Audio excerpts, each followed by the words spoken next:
right up the sidewalk, right up to right about where that Camry is right where I got knocked out. On Memorial Day, after an evening spent celebrating a friend's birthday in Seal Beach, Ryan Honeycutt was attacked by two white supremacists who beat him to the point of unconsciousness.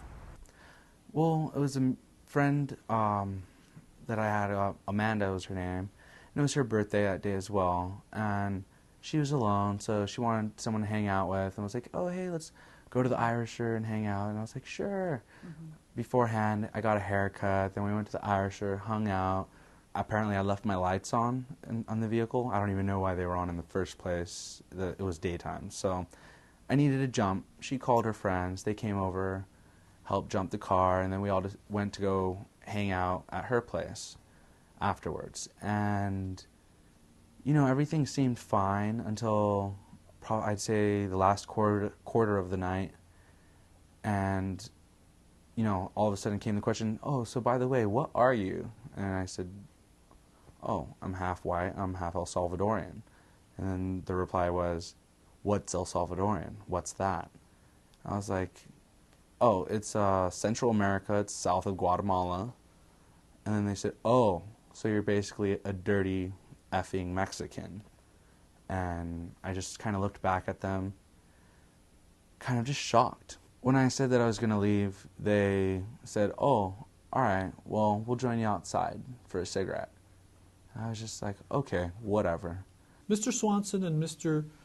Gibbs lured Mr. Honeycutt out to an area near the house that this party was happening at.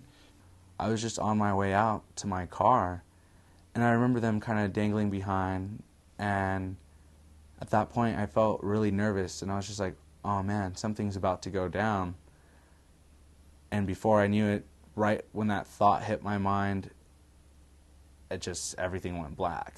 The men, who both had white supremacist tattoos, punched him in the face and head and knocked him unconscious. And I remember the guy turning towards me, starting to grab me, and then there was the other guy behind me. And right about here, everything just went black. The men stomped on him and left him there with a fractured clavicle, a concussion, and injuries to an eye and his face. The men then robbed Honeycutt of his car keys, his wallet, and his cell phone, and fled the scene in Honeycutt's car. He was left unconscious and on the ground. To everyone else, it just looks like two guys playing in the front yard when they're really just stomping me. This is where they felt most comfortable to do what they did to me. Because it's behind a wall, they're covered.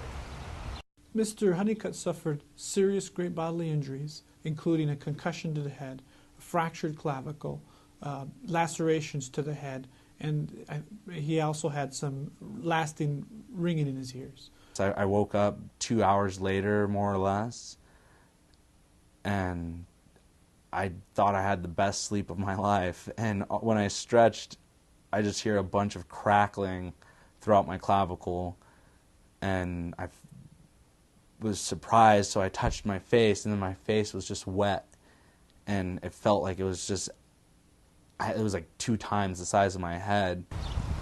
First house I knocked at, I remember I went up this street. This is the first house I knocked on, just because it felt more open and out there. I went around town for probably an hour, wandering, trying to knock on people's doors to ask for help. It was about midnight or so. No one would open their door for me. Just the fact that I'm going to people's homes and no one would even open their door for me, I felt completely and utterly helpless, as if no one cared about my soul or anything. We don't want that for our community. We want to create a future where everybody feels welcome, included, safe, and protected. And the fear of getting involved when a person comes to you and asks for help is no longer there. That instead we feel like, yeah, I'll help out. Let me call the police for you. I'm afraid, as I see on my porch, bleeding and injured, but I'll call the police because, this is something bad's happened here. I'll get involved. When the Human Relations Department of Orange County came in, it was... I didn't even feel support from my own family. They kind of felt, oh, I was in the wrong place at the wrong time with the wrong people. And they made everything happen within a month.